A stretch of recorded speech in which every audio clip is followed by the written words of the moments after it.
ஊடகங்களில் தன்னை குறித்து தவறான தகவல்கள் இடம்பெறுவதாக நடிகை ஐஸ்வர்யா ராயின் மகள் ஆராத்யா பச்சன் தாக்கல் செய்த வழக்கு தொடர்பாக கூகுள் மற்றும் இணையதளங்கள் பதிலளிக்க டெல்லி உயர்நீதிமன்றம் உத்தரவு பிறப்பித்திருக்கிறது. இது தொடர்பான முழு விவரங்களோடு இணைகிறார் நமது செய்தியாளர் வெங்கடேசன்.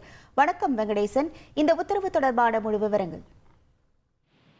வணக்கம். பிரபல பாலிவுட் நடிகர்களான ஐஸ்வர்யா, அமிதாப் பச்சன் மகளான ஆராத்யா பச்சன் தன்னை குறித்து ஊடகங்களிலும் யூடியூபிலும் பல்வேறு தவறான தகவல்கள் தொடர்ந்து வெளியிடப்படுவதாகவும் அதை நீக்க கோரி அவர் ஏற்கனவே ஒரு மனுவை டெல்லி உயர்நீதிமன்றத்தில் தாக்கல் செய்துள்ளார்.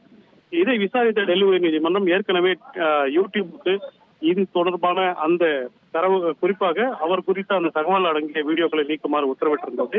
இணையதளங்களுக்கும் உத்தரவிட்டிருந்த நிலையில் அது சரிவர இன்னும் கடைபிடிக்கப்படவில்லை என தெரிவித்து மீண்டும் ஒரு மனுவை தாக்கல் செய்திருந்தார். அந்த மனுவை விசாரித்த டெல்லி உயர்நீதிமன்ற நீதிபதி மினி புஷ்கர்னா இந்த மனு தொடர்பாக பதிலளிக்க கூகுள் மற்றும் அவர் ஆராத்யா பச்சன் தொடர்பாக தவறான தகவல்கள் வெளியிட்டதான இணையதளங்களுக்கும் பதிலளித்து இன்று உத்தரவு பிறப்பித்துள்ளார்.